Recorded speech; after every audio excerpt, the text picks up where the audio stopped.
Hello दोस्तों, class fourth कक्षा 6 की जो चौथा पार्ट है अपना भारत की सांस्कृतिक जड़ें, इसको आप सबके सामने लेकर आया हूँ। इससे पहले अपनी एनसीईआरटी की 3 क्लासें हो चुकी है, चौथी क्लास है।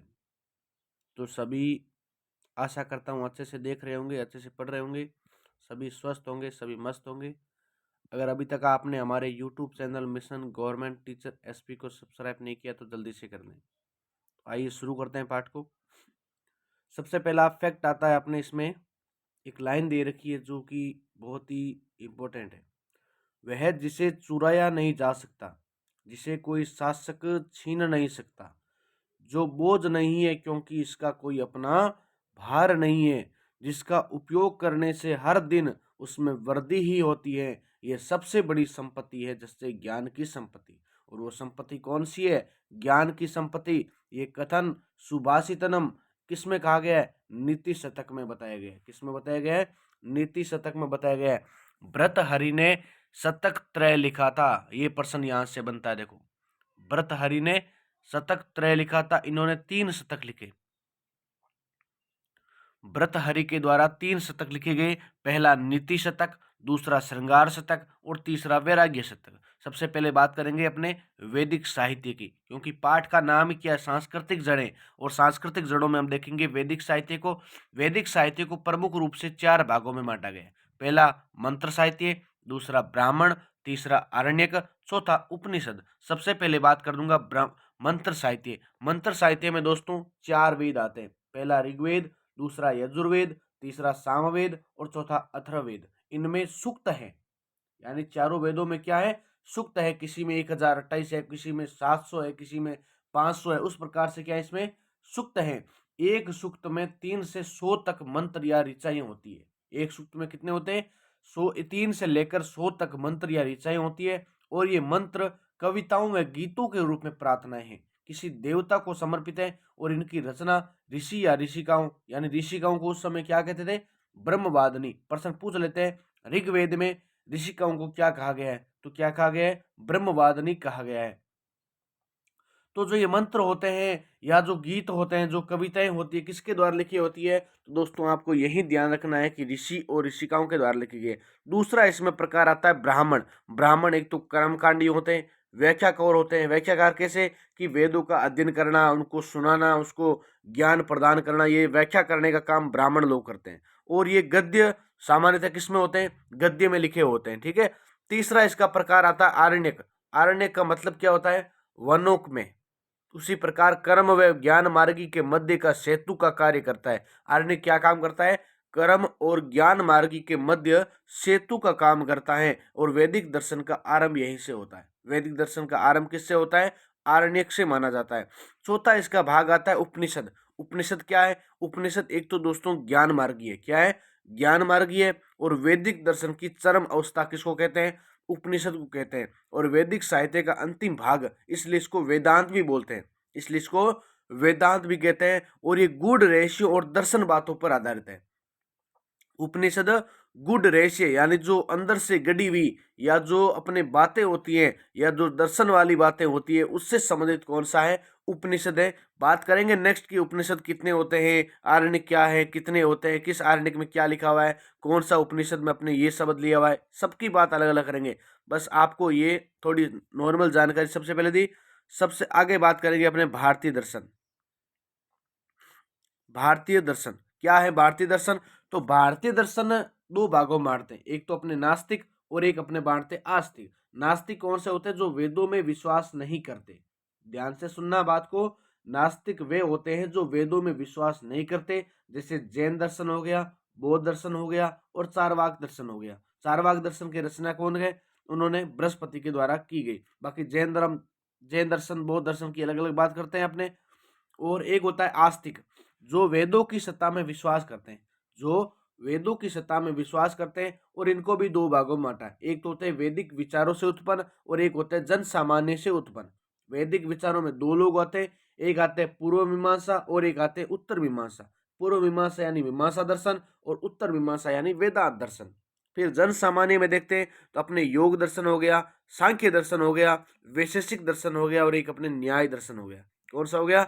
न्याय दर्शन हो गया। और इसके 2 इधर आ गए और 4 इधर आ गए, 4 और 2 6 हो जाते हैं। फिर इसको षड दर्शन भी बोलते हैं, सीधा भारतीय दर्शन में षड दर्शन के नाम से भी जानते हैं। योग दर्शन तो व्यक्ति की चेतना में ब्रह्म का आत्मबोध, व्यक्ति की चेतना में, ध्यान से सुने, व्यक्ति की चेतना में ब्रह्म का आत्मबोध की विधियां विकसित की गई थी और चेतना चेतना के प्राप्त करने के लिए कठोर अनुशासन होता था। चेतना को प्राप्त करने के लिए कठोर अनुशासन होता था, वही क्या था, एक प्रकार से योग दर्शन था। क्या था? योग दर्शन था। फिर बात करते हैं वैदिक विचारों से उत्पन्न दर्शन। तो वैदिक विचारों से उत्पन्न दर्शन अपने पहले बात की है कि 2 प्रकार है, एक तो पूर्व मीमांसा और एक होते हैं अपने उत्तर मीमांसा। सबसे पहले बात करेंगे एक एक पॉइंट की, पूर्व मीमांसा क्या है और उत्तर मीमांसा क्या है। तो आइए बात करते हैं पूर्व मीमांसा की। ये पूर्व मीमांसा क्या थे? एक तो कर्म मार्गी थे, यानी कर्म को ज्यादा महत्व देते। अगर हम कर्म करेंगे, कर्म के आधार पर ही सब कुछ होता था। यानी जो पूर्व मीमांसा लोग थे वो दोस्तों कर्म मार्गी थे, जो वेदों को आधार मानते। एक ध्यान रखना, पूर्व मीमांसा वाले जो धारणा वाले लोग थे वो वेदों में आस्था रखते थे और जगत को स्वीकारते थे। जगत जगतम परम मिथ्या नहीं मानते थे, बल्कि जगत को मानते थे, जगत को स्वीकारते थे, ईश्वर को नकारते थे। इनका मतलब था कि ईश्वर नाम की कोई चीज नहीं है, बल्कि जगत है। सब कुछ क्या है? जगत है। कौन लोग कहते थे? पूर्व मीमांसा वाले। और मोक्ष के लिए संन्यास को आवश्यक नहीं मानते। इनका कहने का मतलब था अगर हमें मोक्ष प्राप्त करना है उसके लिए हमें संन्यास लेने की जरूरत नहीं है, बल्कि मनुष्य कभी भी मोक्ष प्राप्त कर सकता है। इसलिए इनकी ये धारणा थी। और कुमारिल भट्ट मंडन ने पूर्व मीमांसक थे। एक तो कुमारिल भट्ट हो गए और एक मंडन हो गए, वो क्या थे? पूर्व मीमांसक थे। और इनके संकलनकर्ता कौन थे दोस्तों? तो इनके संकलनकर्ता थे जैमिनी। कौन थे?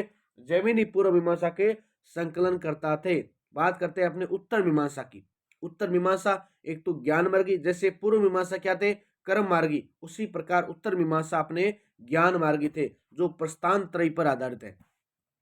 जो प्रस्थान त्रयी पर आधारित है। प्रस्थान त्रयी क्या होती है? एक तो इसमें उपनिषद होता है, एक ब्रह्म सूत्र होता है, एक गीता होती है। याद कर लेना इसको, प्रस्थान त्रयी, जिसमें उपनिषद, जिसमें ब्रह्म सूत्र और जिसमें गीता। इसे वेदांत भी कहते हैं। इसको क्या बोलते हैं? वेदांत भी कहते हैं। जो प्रस्थान त्रयी है उसको वेदांत भी कहा जाता है। और शंकराचार्य वेदांती थे। शंकराचार्य क्या थे? वेदांती थे। इस जगत को मिथ्या मानते हैं। जो उत्तर मीमांसा होते हैं वो जगत को मिथ्या मानते हैं और ब्रह्म को सत्य मानते हैं, मोक्ष हेतु। और ये कहते हैं कि अगर हमें संन्यास नहीं लेंगे तो हमें मोक्ष प्राप्त नहीं होगा, बल्कि ये जगत को तो मिथ्या मानते हैं और ईश्वर को ये शाश्वत सत्य मानते हैं। कौन? उत्तर मीमांसा वाले लोग। 2 धारणा होती है, एक उत्तर मीमांसा, एक पूर्व मीमांसा। पूर्व मीमांसा मैंने आपको बताया कि वो ईश्वर को नकारते हैं, जबकि जगत को सब कुछ मानते हैं। जबकि अपने उत्तर मीमांसा होती है वो जगत को तो मिथ्या मानते हैं, जबकि ईश्वर को सब कुछ मानते हैं, मोक्ष हेतु संन्यास को आवश्यक मानते हैं। उत्तर मीमांसा धारणा वाले लोग मोक्ष को क्या मानते हैं? आवश्यक मानते हैं और ये अद्वैतवादी होते हैं। उत्तर मीमांसा वाले लोग अद्वैतवादी होते हैं। इनका संकलन करता वादरायण के द्वारा किया गया। किसके द्वारा किया गया? वादरायण के द्वारा किया गया। फिर नेक्स्ट बिंदु की चर्चा करते हैं। आइए बात करते हैं अपने वेद व वैदिक संस्कृति। वेद व वैदिक संस्कृति एक एक बात करेंगे, बाकी कक्षा 6 है उसके अनुसार ही बात की जाएगी। तो भारतीय संस्कृति अनेक सहस्त्राब्दियों पुरानी है। ध्यान से सुने, भारतीय शताब्दी संस्कृति अनेक सहस्त्राब्दियों पुरानी है, जो बरगद वृक्ष के जड़ों के समान है। जिसके समान है? जो बरगद के वृक्षों के समान है। जिस प्रकार बरगद का वृक्ष अनेक शाखाओं को लिए हुए साथ में चलता है, उसी प्रकार भारतीय जो संस्कृति है वो अनेक संस्कृतियों को, अनेक जातियों को, अनेक रीति रिवाजों को, अनेक विशेषताओं को साथ में लेकर चलती है, जिसके ऊपर अनेक शाखाएं विकसित हो गई है। जैसे विज्ञान की शाखा, जैसे साहित्य की शाखा, जैसे धर्म, शासन, दर्शन इत्यादि।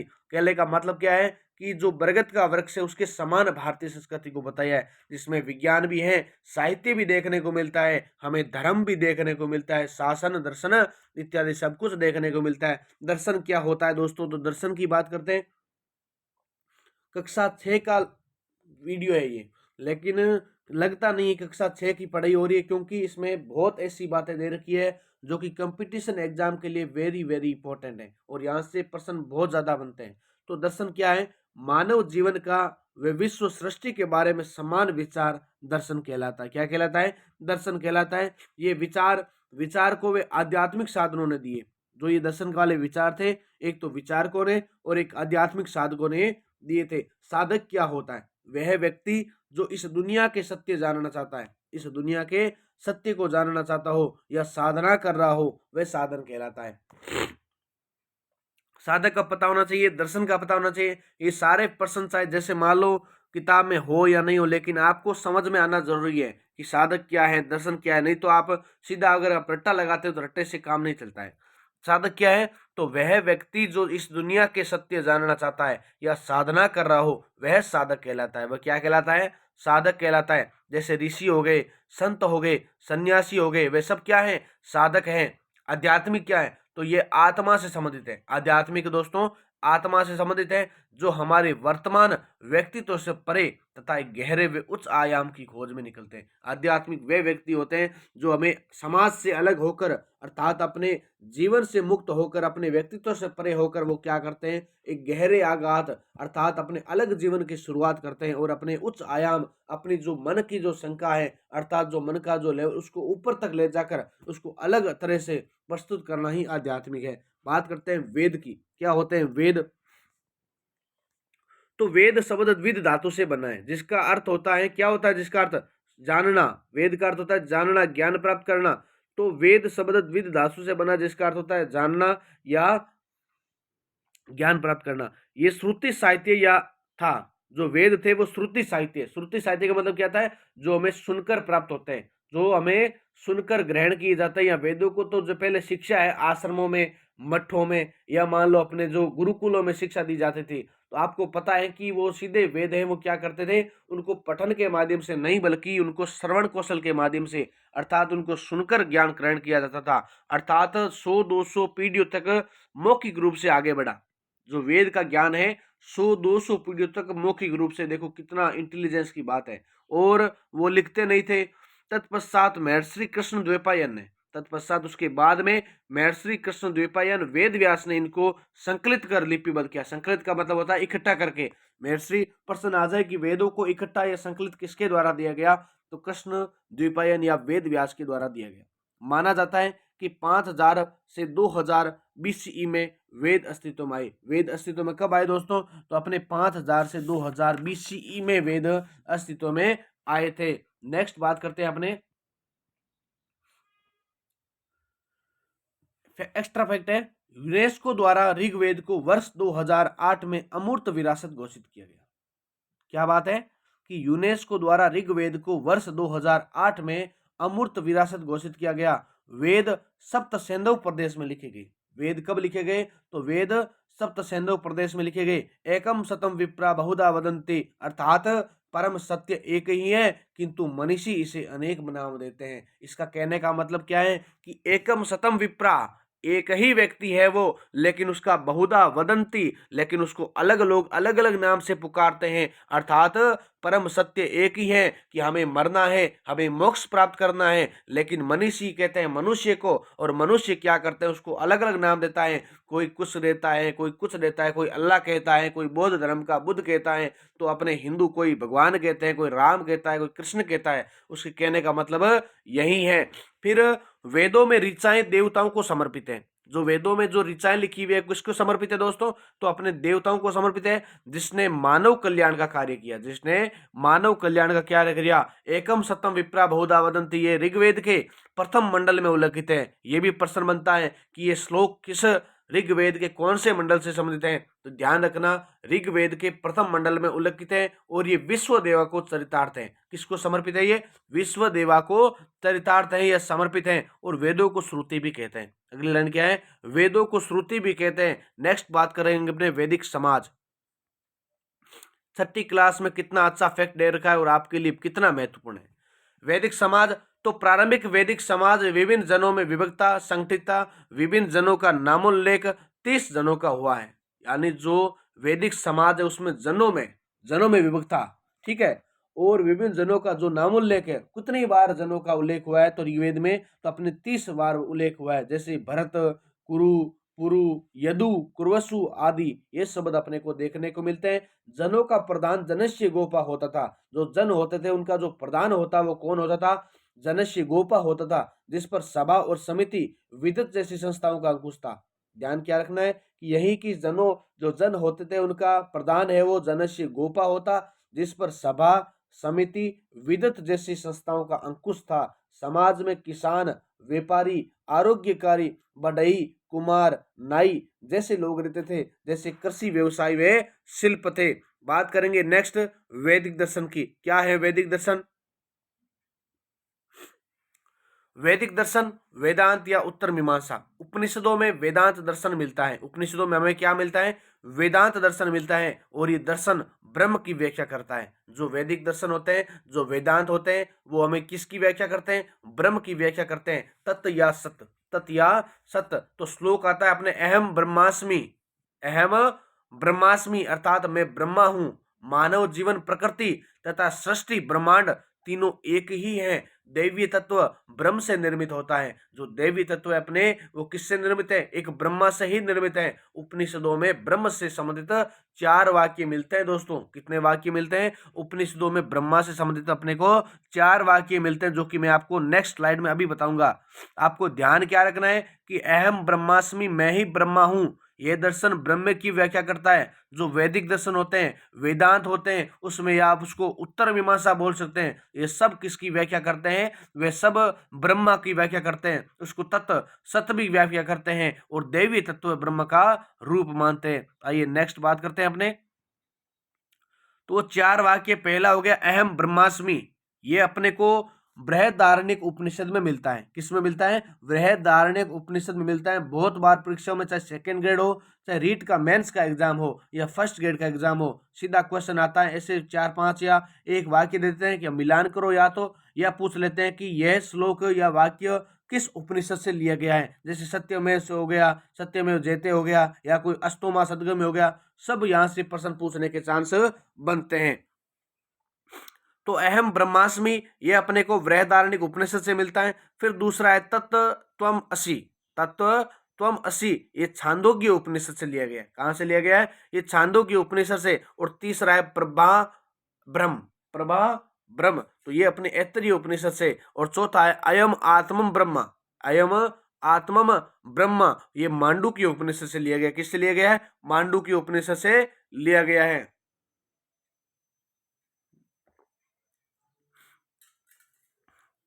फिर इसकी शिक्षा भरी व्याख्या कई संवाद के रूप में मिलती है, जिसमें प्रमुख संवाद है। आइए देखो, इसके संवाद की भी बात करूंगा। कक्षा 6 की किताब में देखो, सबसे पहला संवाद आता है ऋषि उदालक आरुणि व श्वेत केतु संवाद।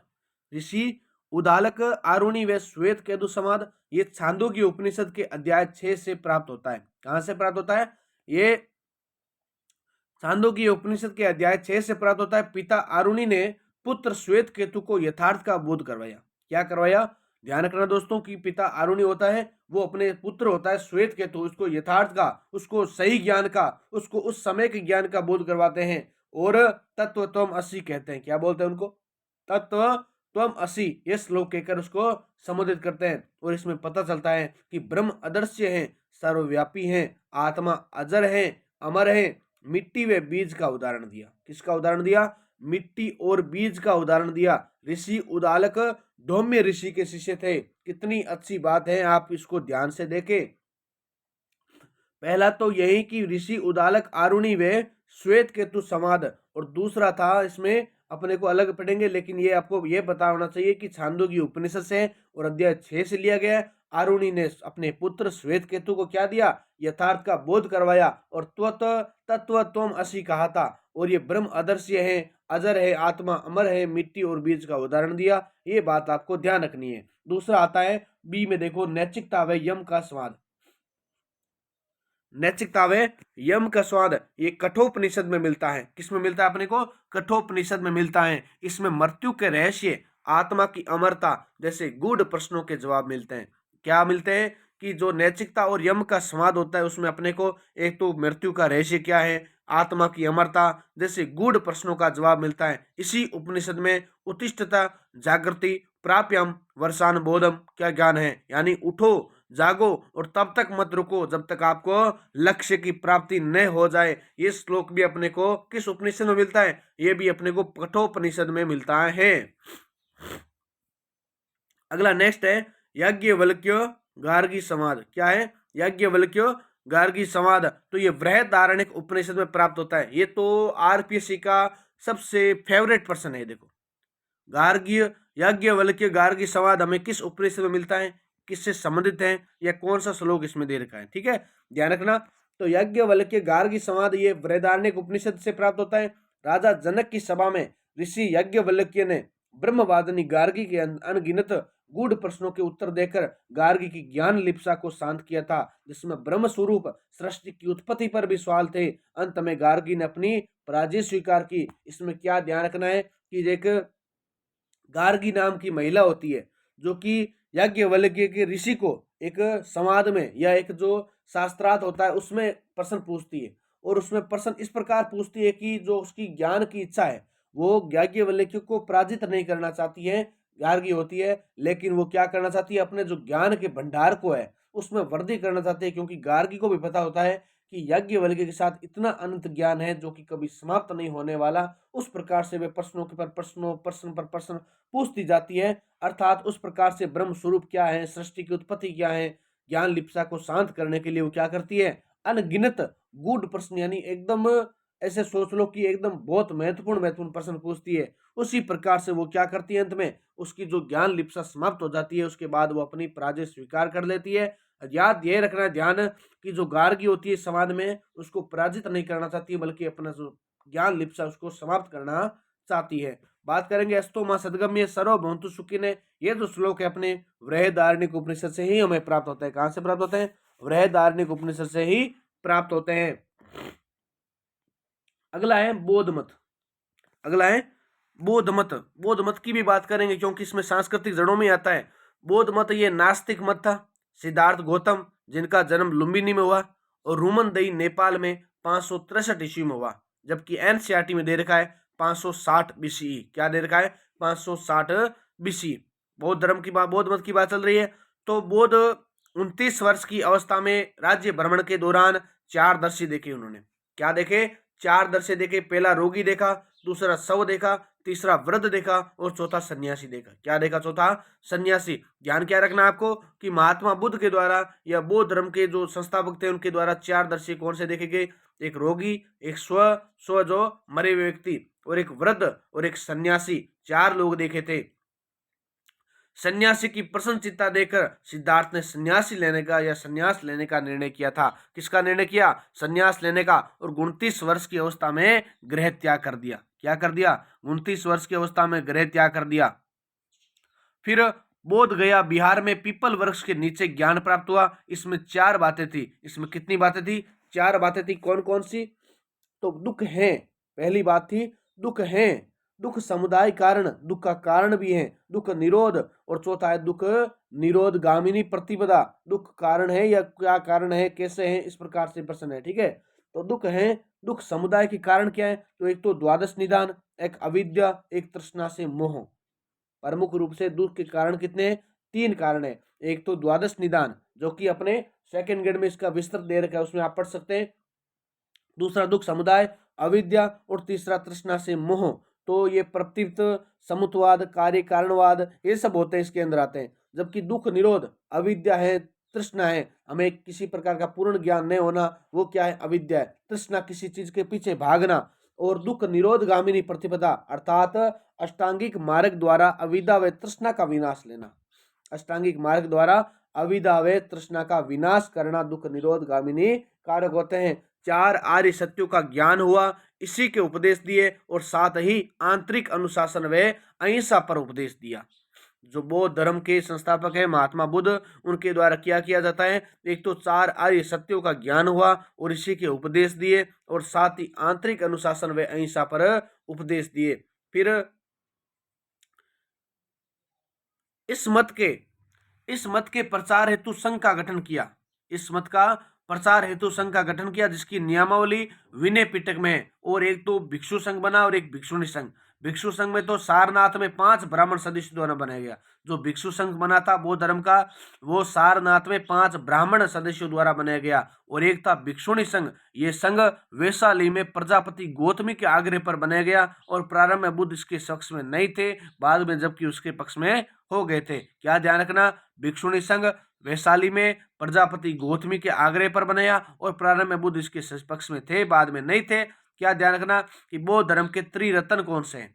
बौद्ध धर्म के त्रिरत्न कौन से? बुद्धम, धम्म, संगम। बुद्ध, धम्म, संगम, बुद्ध, धम्म, संगम, ऐसे याद करना। और दर्शन के अनुसार त्रिरत्न क्या है?